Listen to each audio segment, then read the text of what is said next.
تیرے آستان سے پہلے کوئی آستان نہیں تھا، تیرے آستان سے پہلے کوئی آستان نہیں تھا، میں وہ زمین تھی جس کا کوئی آسمان نہیں تھا، نہ خرد کی روشنی تھی نہ جنوں کی آگہی تھی، تیری رہبری سے پہلے یہ جہاں جہاں نہیں تھا۔ زندگی کا نور ملا ہی حضور کی دہلیز پہ آ کے، اسی چوکھٹ پہ آ کے انسان کو پتا چلا کہ میں کون ہوں۔ اب اس کا لہجہ ہی بدل گیا، جو پتھروں کو پوج رہا تھا، مادوؤں کے سامنے پیشانی رگڑ رہا تھا، لکڑی کے اوثان کو معبود سمجھتا تھا، حشرات الارض کو، چوپایوں کو، درندوں کو، بہائم کو، اجرام فلکیہ کو اپنا خدا مانتا تھا، اب اس کی بدلی ہوئی ٹون دیکھیے، تبدیل شدہ لہجہ دیکھیے، اب وہی انسان پکارتا دکھائی دیتا ہے، فرشتہ کہنے سے میری توقیر گھٹتی ہے، فرشتہ کہنے سے میری توقیر گھٹتی ہے، میں مسجود ملائک ہوں، مجھے انسان رہنے دو۔ کہتا ہے خبردار مجھے فرشتہ کہا، اس سے بھی میری عزت میں فرق آتا ہے، اس لیے کہ فرشتوں کی پیشانی تو میرے لیے جھکتی رہی۔ اسے اپنے آپ سے ملاقات ہی تب ہوئی جب حضور کی دہلیز پہ آیا، حضور کی چوکھٹ پہ آیا، اب اسے سمجھ آئی تو راز کن فقاں ہے، اپنی آنکھوں پر عیاں ہو جا، خودی کا رازداں ہو جا، خدا کا ترجمہ ہو جا، خودی میں ڈوب جا غافل، یہ سر زندگانی ہے، نکل کر حلقہ شام و سحر سے جاوداں ہو جا، مسافے زندگی میں سیرت فولاد پیدا کر، شبستان محبت میں حریر و پر نیا ہو جا،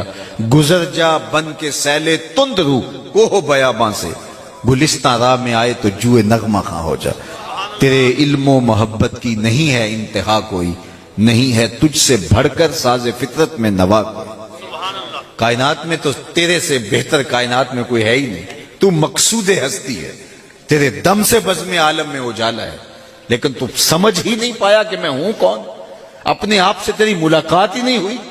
اس لیے کہ تو اس دہلیز پہ نہیں آیا، اور جب تو اس دہلیز پہ آئے گا پھر تجھے پتا چلے گا کہ تو ہے کون اور تیری شناخت کیا ہے، کانپتا ہے دل تیرا اندیشہ طوفان سے کیا،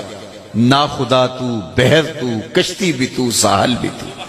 دیکھ آ کر کوچائے چا کے گرے باں میں کبھی، کیس تو، لیلا بھی تو، صحرا بھی تو، محمل بھی تو، وائے ناکامی کہ تو محتاج ساکی ہو گیا، میں بھی تو، مینا بھی تو، مستی بھی تو، محفل بھی تو،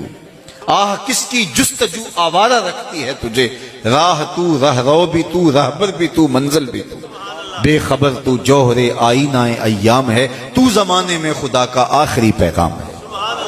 تو انسان کو پتہ ہی تب چلا کہ میں کون ہوں، پھر وہ خود شناس ہوا، اور پھر اس کی پرواز ثریا سے بھی آگے دکھائی دی، پھر اس نے ستاروں کی گزرگاہوں سے آگے بڑھ کے کہا کہ یہ میری منزل نہیں ہے، یہ خاک راہ ہے، ستاروں سے آگے جہاں اور بھی ہے،